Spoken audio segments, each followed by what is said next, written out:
All right. So, are you ready to be stumped, Reverend Sonny? Uh, no. All Go right. So, for it. okay. How we're going to do this is a few people have submitted questions in advance, and we have those with our practitioner, Kim. She is going to be monitoring the chat as well. So, if you have a question, if you are in Zoom, you can go ahead and put your question in the chat there, and she'll be reading them to us. If you're on Facebook, Louise is in there with you, and you can put one of your questions there, and she will let us know and put it in the Zoom chat as well. So let's dive right in, shall we? Yeah, let's go to the deep end. All right, Are here you we ready? go. Are you ready We for are Yep. the ready. first question? Give Go it for to it. us. Okay, I love it. Here it is. How does one navigate the merger or junction of my free will with the will of God? Please break it down. Break it down. All right, you want to start, Sonny, and then I'll add my thoughts. So could you repeat that? Yes. How does one navigate the merger or junction of my free will versus the will of God? Okay. So let's define free will, which is the ability to the ability and the liberty to choose um, what one chooses in their life, right? Or the experience that they choose to have in the moment. And I know that Ernest Holmes talks about the idea that we have to have free will in order to expand our evolution. And what I mean by that is eventually, for some of us, if we continue to expand our consciousness, we come to the idea that we are all absolutely connected in, through, and as the one power and presence, whether it may be the universe or you call it God or whatever you want, whatever you choose to call it. And so it's through our experiences and our choices and the decisions that we make that we understand, or we come to the understanding, some of us, that there is no separation between God and ourselves. And so when you talk about free will and God's will, the the connecting junction for all of that is the fact that you discover, or that we all discover, that there is no separation. So all the will that we have, we can call it God's will or free will, but it's still the will that we choose. And it's all the same. It's all the universe. It's all God. You want to piggyback on that a little bit? Yeah, so I would just add to it. Yeah, I think this idea of oneness is key, that we are one with spirit, with life within. And I think what blocks us sometimes, though, is when we get in our kind of limited thinking or our kind of conditioned small mind. And so we can make a choice because we're always at will, but we can make a choice either from that small mind that may be coming from fear or judgment, lack, limitation, or we can take a moment to tune into our higher self, to listen, to meditate, to ask for that guidance, and then make a choice that is guided more from that higher mind. But it's not like there's some God outside us that has some plan for us that, we have to kind of listen to, or that we're going to be guided by. So that's my thought, is that, there is divine wisdom within us, and when we listen and we make choices from that place, life seems to unfold with a little bit more ease and grace. But we're at choice, and Mm-hmm. what we have that free will to make choices, and there will be a demonstration in our life no matter what. But we are always at choice. Yeah, it's great. Ernest Holmes talks about the fact that there is always electricity.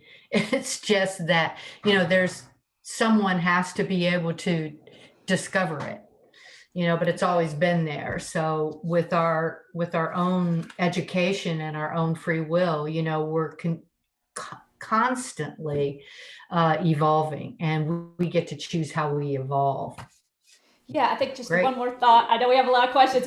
I could, spend the whole time on one, but Yeah, I it really also this it takes us kind of to make the choice or to guide it. Because sometimes I hear this idea of, well, God willing, or if God allows, God will only do for us through us. So it still takes us making that choice. It's not like, well, this might happen if God wants it. Well, do you want it? Then allow that energy to express through you and take action. So Exactly. Final thought on that one. All right, Kim, give us another one. Okay, thank you. Here's a new one in chat from Seneca. With all things being a part of the all, is there really a wrong path, or is there just something to be learned from each life? Yes. That's my answer. I love it. Yes. I mean, I really think that everything in life is an opportunity for our learning, if we choose to look at it that way and to glean the learning.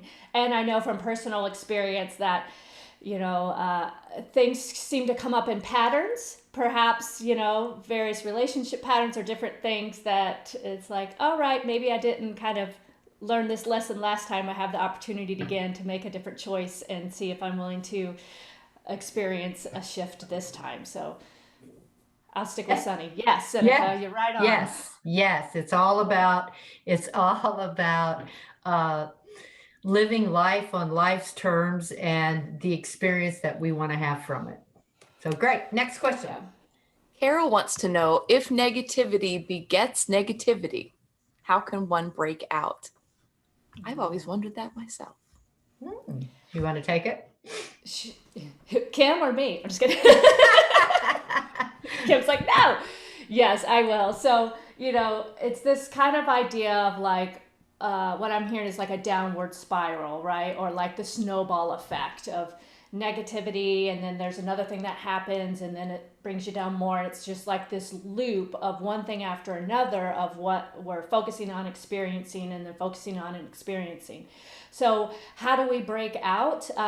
There's some what may be called like shift tools, or there's some practices or things. Sometimes it's literally just kind of like something to kind of like snap you out of it, or like disrupt that energy of that thought pattern or whatever that may be going on that cycle. So first I would say, if you are able to recognize it, then that's the first step, right? To pay attention enough to recognize like, oh, I'm noticing I'm kind of on this negative spiral, and to reach out for support, reach out for, to a prayer partner, reach out to a practitioner, to any one of us here in leadership at Ahava, and we'll put in a prayer request for you. And then there's some other things, simply just like drinking a glass of water, taking a cold shower, going for a walk. It's like, we can talk about things in both. We are human, so there's certain things that are like biological, in this human world we can do, and there's work we can do in our spiritual practice to kind of help us shift out of it. One of the things I love to do the most is just put on an amazing piece of music and dance. Moving my body allows energy to shift, or something that will make me laugh. Like, sometimes I just am like, ugh, so I'd like just put on something totally silly, Saturday Night Live, something like that. That's just gonna like help me break from that thought pattern and laugh, dance, move, but first reaching out for that prayer support, because we might not be in the place to work with affirmations or prayer ourselves, but someone else can hold that for us, and asking for someone else to kind of help us be accountable to that shift of just changing our energy. You want to add to that anything, Soni? Just, it's about unconscious and conscious. And when we form habits such as negative thinking, and this is to not deny a condition that may be happening in our lives, because truly we may be having a very bad experience, or what we're calling bad. It's really about shifting from unconscious to conscious, because as human beings, we have habits, and habits sometimes are hard to break. So I just support everyone in reaching out and asking for help, because that's what we're here for. That's what community is all about, is supporting one another and seeing the greater good for each other when we can't see it for ourselves. Next. Another one. I think this is from the Facebook group. A Course in Miracles says this world is an illusion. How do I use the illusion truth idea to understand the truth of who I am? Would you like that repeated? Yes, please. A That Course in last part, Miracles. please. Yeah.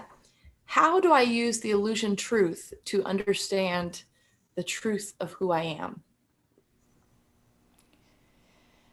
So I'll jump in on this, honey, because I've Okay. done some work in A Course in Miracles in the past, and so yes, I do know the Course in Miracles talks about the idea that this is an illusion, this physical world, meaning that what is real is actually at the level of consciousness, or kind of more at the level of thought.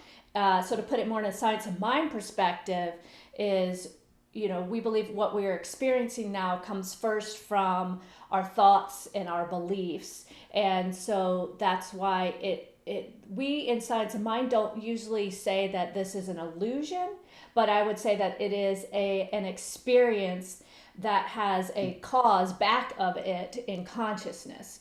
So if the truth of, you know, life being wholeness, life being this divine perfection, love, this oneness that we all are, is then demonstrated in our life to the degree in which we recognize that, open up to it, allow it to, you know, be who we are, then we experience it in the world of form as well. So I think that we can learn from the illusion, so to speak, or the world of form, to kind of as a guide of where we want to get back in integrity and alignment with the truth that wholeness is who we are, that prosperity is our birthright, freedom is our birthright, and kind of take the wheel, so to speak, of that creative process demonstrating in our life, so we can learn from the world of form of what's working, what's not, and then come back to our consciousness and our conscious awareness of what we want to see, what we want to demonstrate, and how to use our spiritual practices to demonstrate in the world of form, or what in Course in Miracles may say is an illusion. But I don't think that it's just that this is an illusion, this isn't real, and what's real is truth and consciousness, because we are humans and we are having this experience. So it feels pretty real to me right now. If I do this, I feel something, right? But I think what it means by illusion is just that it doesn't mean that this is any more powerful than, or any more real than, what the unseen, which is love, and, you know, which is that energy, which is God, spirit, the divine. And is actually the truth of who we are. So I'm not sure if I answered the question, but hopefully I spoke kind of to it enough. Did you hear anything different in the question, Reverend Soni, or something you want to add? Maybe. I was just going to say, on a practical level, you know, in science of mind, we say that we are connected in, through, and as God, or as, again, I go back to whatever you choose to call God. If that's true, who do you want to be in the world? Do you want to recognize the fact that you are that living expression of the universe of God, and that you're connected in, through, and as? That's the truth. Everything else is an illusion. And what I mean by that, not that your experiences aren't real, like Reverend Rainbow said, but anything that stands in the way of that connection mentally is an illusion. Yes. So when we can embody that idea, our life changes, because there is no duality. Yes. Thank you, Reverend Soni, Reverend Rainbow. Mm-hmm. This next question is from Ed Walker. Ed! Look out. I know, right? If heaven is closer than hands and feet, aren't we already in heaven? Yes. Yes. It's okay, moving on then. Yeah, no. Well, heaven is within, and Ernest Holmes is very clear about that. That, you know, I don't want to diss anybody's experience, but here's what I'm trying to say is that, you know, heaven is within, meaning that it's all about our consciousness. And so we can choose, let's back to that first question, we can choose heaven or we can choose hell. So we create both with the choices that we make. Now, this does not discount individuals when we talk about environmental situations, societal situations, not talking about that. I'm just talking about the consciousness that we all have and what we choose to do with the experiences that we have. Do you want to? Yeah, I would just say, heaven is a state of awareness or state of consciousness that we experience, and we can experience it right here, right now. So, yeah, if it's closer than hands and feet, then it is kind of that the truth, the wholeness that we were talking about. And there's various religious paths, and whether there be heaven and the afterlife, the really what we know is the life right now. So what if we were to experience heaven, and the definition of heaven meaning in alignment with that truth, right? Remembering and knowing that we are whole, perfect, and complete, that love is who we are, then we get to experience heaven right here, right now. So since we're in the world right here, right now, I say let's choose heaven today, to know that and how we can bring that into our experience right now, as opposed to this life kind of being about, how good or bad we are so that we can get to some place called heaven. In our teaching, we talk about let's experience it right here, right now. Great. Beautiful. Thank you. Next question. What is the symbol on the front of the podium, and what does it mean? Yes. I have a chalkboard here, but I didn't have chalk. I was like, I could almost draw it for you. So in case people aren't familiar, I will kind of do it with my hand here. So there's a circle, and it has like a V in it, and then some lines across it. So this is called the Science of Mind teaching symbol, or the metaphysical chart. It's kind of, I'm going to break down what it means briefly, but that's why you see that on the front of the podium. You'll see I have some earrings with it. You'll see it on the front of, the Science of Mind. My copy of the Science of Mind textbook has it on the front too. So I'll break down what the symbol means briefly, but we teach this in our foundations class and in a lot of our fundamental basic classes here. So the circle represents the allness of God, even though there really is no in or out of God, but that's what the circle represents.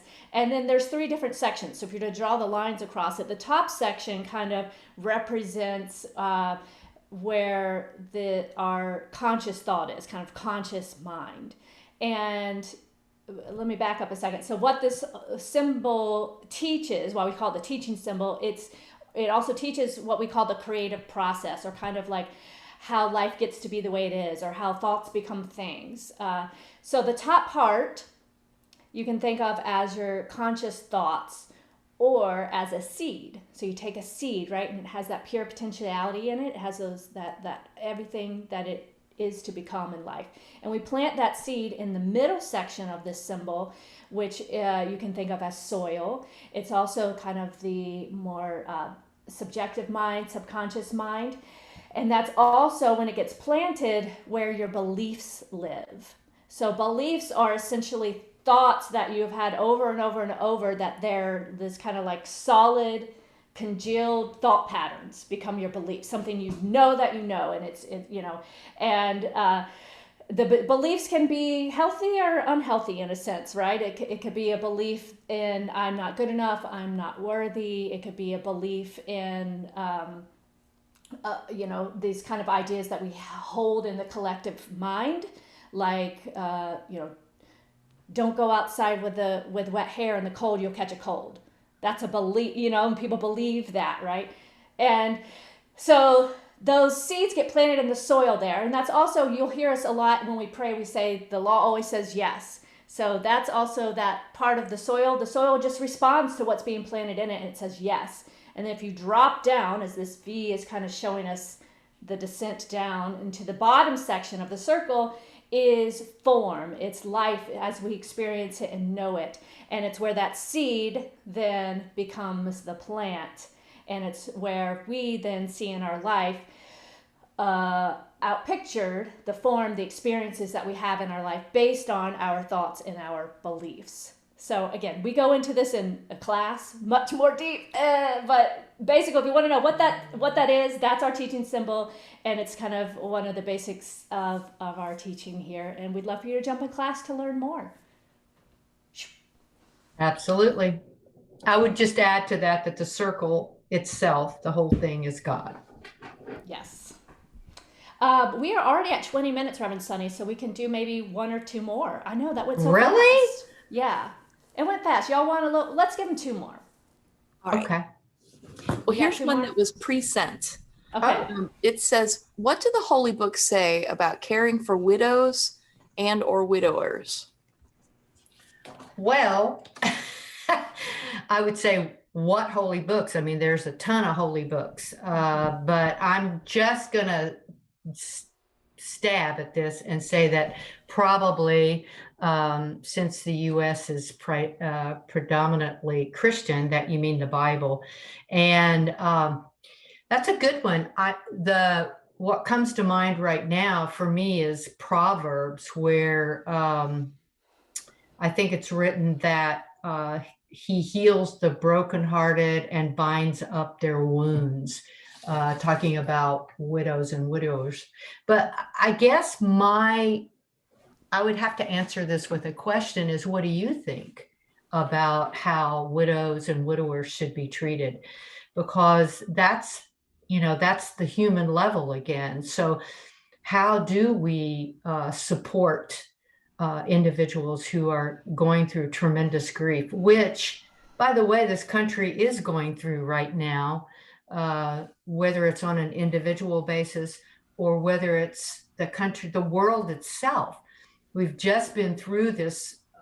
It's been a little over a year now where we've been going through this whole grieving process of the way our lives used to be and the fact that our lives will never be the same after this pandemic.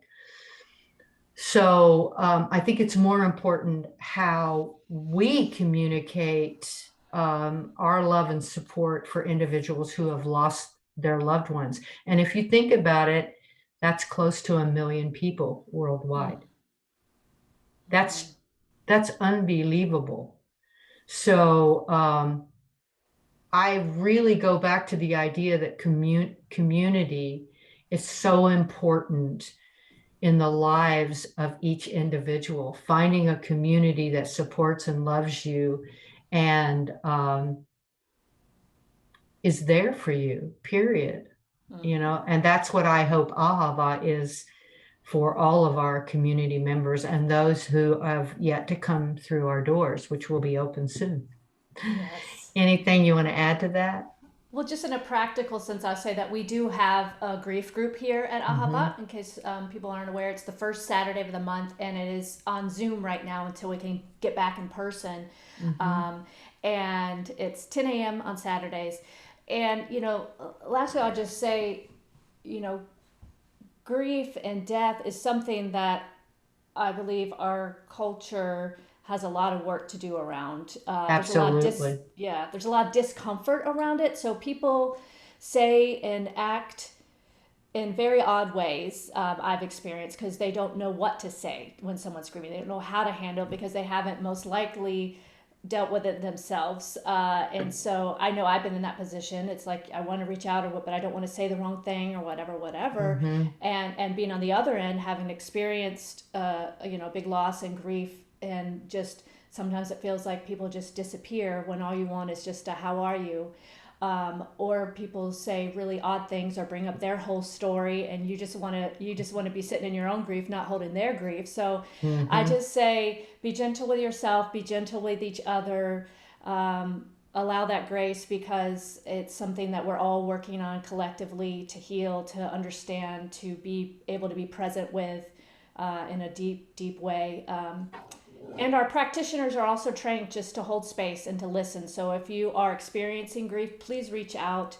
to one of our practitioners and let us support you, because I agree with Reverend Soni. It's all about community and finding that loving support with what we're going through collectively and individually around grief. And the question was specifically around widowers, and that has a very unique experience, and there may be support out there too, specific groups for widowers. I'm sure there are. Oh yeah. That might be a good resource too. Yeah. So know that you are loved. Yes. And the only thing I would add to that is that, with this last year, we also have another layer, which is the fact that a lot of people did not have the chance to say goodbye. Mm-hmm. And because of the isolation and the pandemic, people were using iPads Mm-hmm. to say goodbye to their loved ones. And internally, that is something that is very important sometimes to in our culture, the ability to say goodbye. So whole new layer. And the ritual around it, because there wasn't, Yeah. many people weren't able to gather, whether the tradition be at a gravesite or at a memorial. And we did a few Zoom memorials as well. We did, yeah.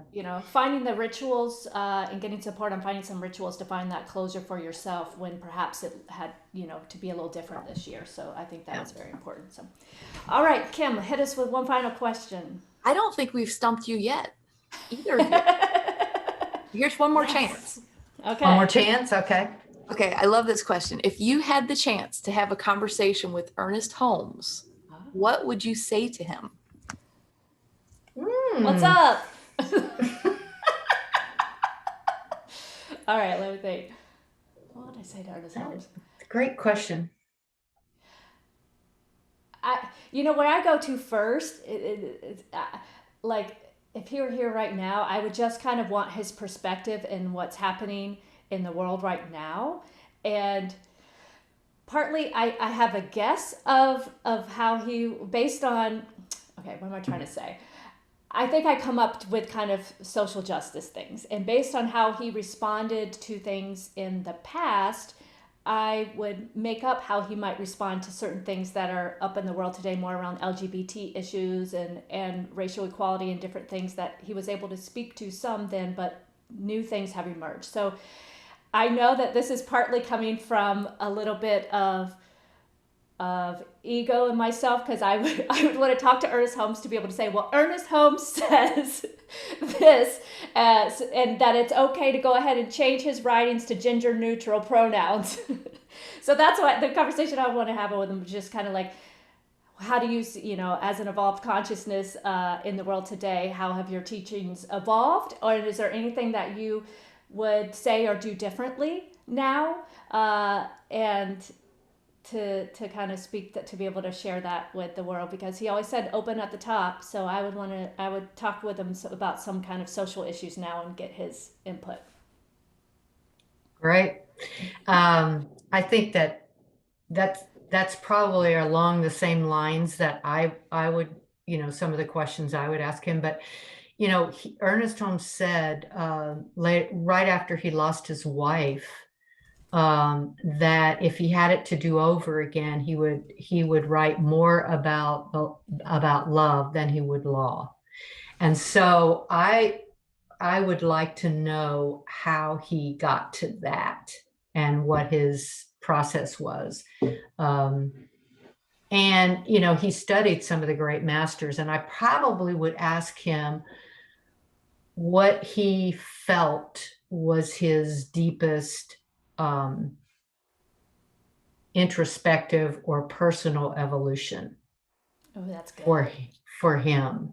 What was his, because sometimes we have life-changing experiences. For me, it was, of course, getting sober.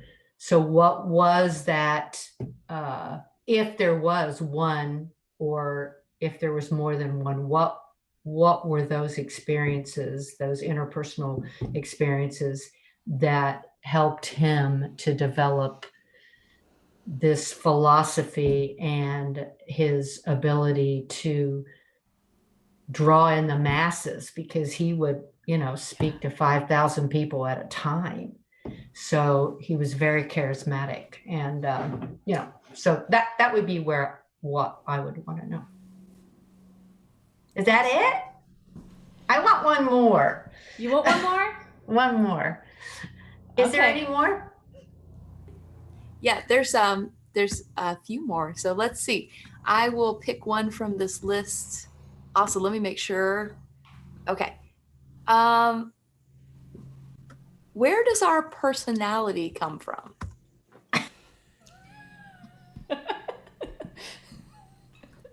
Where does it come from? I love that. You want to tackle it? I'm gonna phone a friend.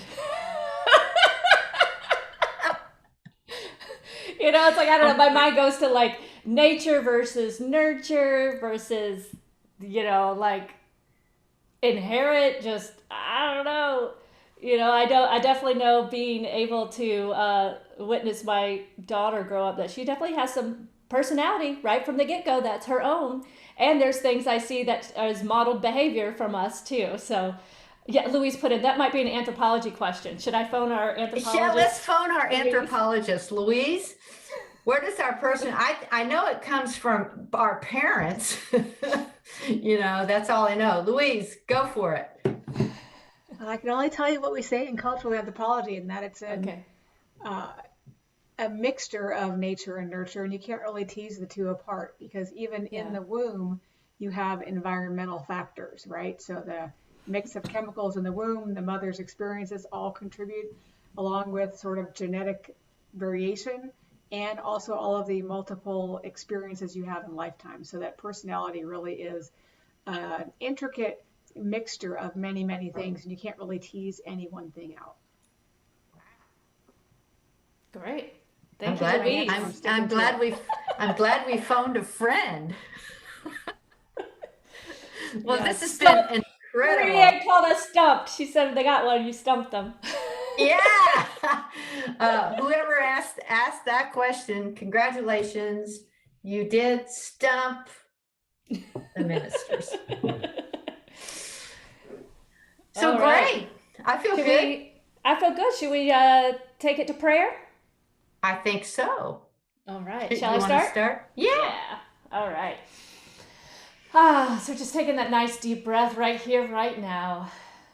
So grateful to recognize the one life that is love, this one life that is peace, that is wholeness, that is joy. Knowing that this energy, this presence is moving in, as, and through me right here, right now. That there is only one life, so this must be the very essence, the very truth of all life. And so therefore I know that not only is this true for me, but this is true for all of humanity. For all those who are hearing the sound of my voice right here, right now, as I speak this word. I just breathe into the awareness of truth, of love, of wholeness, of beauty, that divine perfection that is having its way in, as, and through us right here, right now. And so I speak this word right here, right now, just so grateful for this Ahava community. So grateful for the many lives that we touch as a community through our ministry. So grateful for the unique personalities that gather together and allow us all to grow and expand even more by being in community together. So grateful for the many ways that we get to know the truth for someone else when they might not remember it themselves. So grateful to be one with all and to allow the spirit of life to flow through me as me, allowing love to guide the way. So I just take a deep breath and I pass my word of love and gratitude to Reverend Soni. So I drop down into that place of awareness, that temple of my very beingness, where I lie up on the altar of truth, of love, knowing that I enter into, with this recognition, the kingdom within, that heaven is indeed within. And so I know that right here and right now, as I speak my word, I speak my word not only for myself, but I speak my word for this community that we call Ahava Center for Spiritual Living, knowing that every good purpose which we entertain is already accomplished.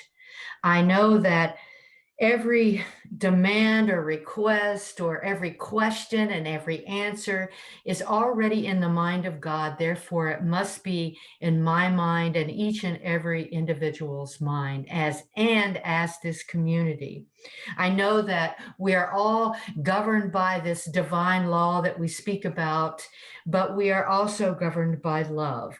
And so I am inspired by that thought, knowing that the divine intelligence and wisdom, knowing that all is well in the one mind, which is my mind, and which is the mind of Ahava as a community, as the collective. And so I know right here and right now that any experience that anyone may be having, whether it is lack or limitation, whether it is fullness or wholeness or whatever it may be, that the greater truth to be known is that it is the interconnectedness of truth, of the one mind, of free will, of God's will, of all will.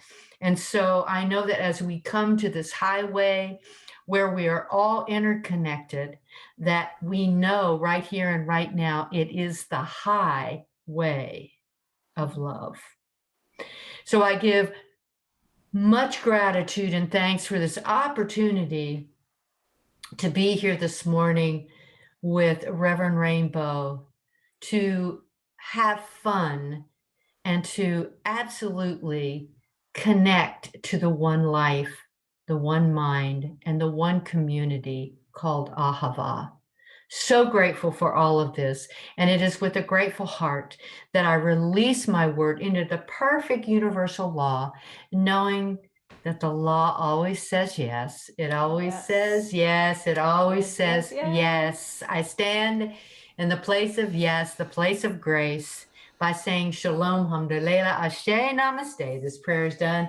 I leave it knowing it is so, and so it is. Amen. Amen. Yes, and so it is.